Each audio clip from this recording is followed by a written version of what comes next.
सूरज भाई को भैया थोड़ा जगह बना लो। बोलो यार। देखिए, मिल्कीपुर का इंतजार हमें बहुत दिन से था कि मिल्कीपुर में जब चुनाव होगा तो हम लोग जो तैयारी हमारी है उसको दिखाएंगे। मैं पिछली बार मिल्कीपुर आया था, पिछले उपचुनाव में मिल्कीपुर का चुनाव नहीं हुआ, लेकिन इस बार मिल्कीपुर का उपचुनाव हो रहा है और सूरज चौधरी और हमारी पार्टी संगठन के सब लोग यहाँ एक किए। इस बार अमीरों का मुकाबला गरीबों से, तो गरीबों को तय करना है कि उनको अपना नेता कौन चाहिए। यहाँ तो बहुत सारे लोगों को पहले मौका मिल चुका, लेकिन मुझे बड़े दुख के साथ कहना पड़ेगा अभी भी इस विधानसभा में 60% मकान कच्चे हैं। तो क्या यहाँ इंसान नहीं रहते? आज़ादी के 75 साल बाद भी अगर सरकारों ने इन गरीबों के बारे में नहीं सोचा तो इसका मतलब ये उनके सच्चे नेता नहीं है। इनका सच्चा नेता अगर कोई यहाँ है तो वो सूरज चौधरी इस बात की तकलीफ जो चाहता है कि गरीबों को इन समस्या से निजात मिले।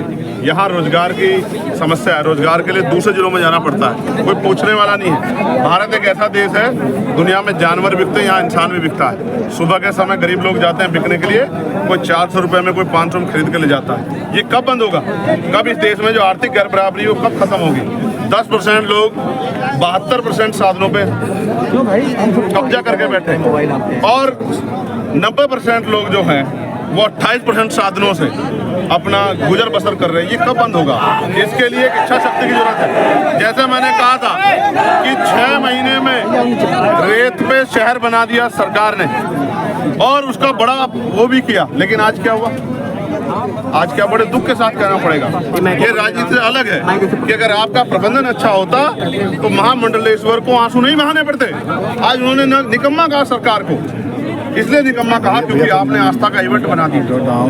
आपके पास जो है पर्याप्त जो है व्यवस्था नहीं थी। आप जो है वीआईपी कल्चर को वहाँ बढ़ावा दे रहे थे। आज कितने लोग जो हैं अपने परिवार से अलग हो गए, कितने लोग घायल हैं, कोई पूछने वाले अस्पतालों में बेड नहीं है। इस बात को मैं बहुत दिनों से कह रहा था, लेकिन सरकार सुनना नहीं चाहती है। सरकार इधर उधर की बात करती है, सरकार जवाब देना चाहती है। मैं आज मिल्कीपुर से इस पवित्र जगह से पूछना चाहता हूँ कि इन जो जाने गए इसका जिम्मेदार कौन है?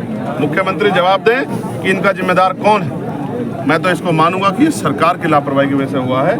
सरकार को जवाब देना चाहिए और मुख्यमंत्री जी को अपने पद से इस्तीफा देना चाहिए, क्योंकि वो बातें तो बहुत बड़ी बड़ी करते थे, लेकिन वो इस आयोजन को भी सफल नहीं करवा पाए, क्योंकि उन्होंने नाम तो बदल दिया। नाम बदलने परिस्थिति नहीं बदलती है। आपने इलाहाबाद से प्रयागराज कर दिया, लेकिन परिस्थिति नहीं बदल पाए, क्योंकि आपकी इच्छा शक्ति नहीं है किसी भी काम के प्रति।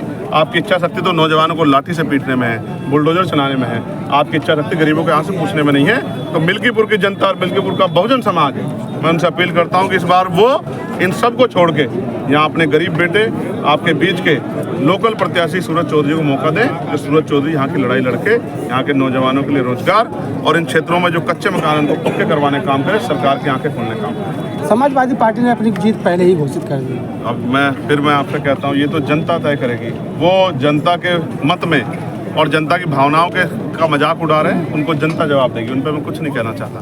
ये तो जनता को तय करना है। आखिरी दिन भी नहीं पता होता, जिस दिन वोट खुलते तब भी नहीं पता कौन जीतेंगे। लेकिन मैं आपसे फिर कहूँगा कि हमें जनता के ऊपर भरोसा है कि जनता इस बार पैसे वालों को, अमीरों को नकारेगी और गरीब के बेटे को मौका देगी। झूठे FIR हो रहे हैं, कल से सेशन स्टार्ट हो, झूठे FIR हो रहे हैं लोगों पर। वक्फ बोर्ड की बिल पास किया गया और कल से उसको पास किया है। अब आने दीजिए, पटल पे आने दीजिए। अभी तक तो कुछ आया नहीं है। JPC ने क्या रिपोर्ट जारी फाइनलाइज की है और उसको सरकार ने किस तरह लिया।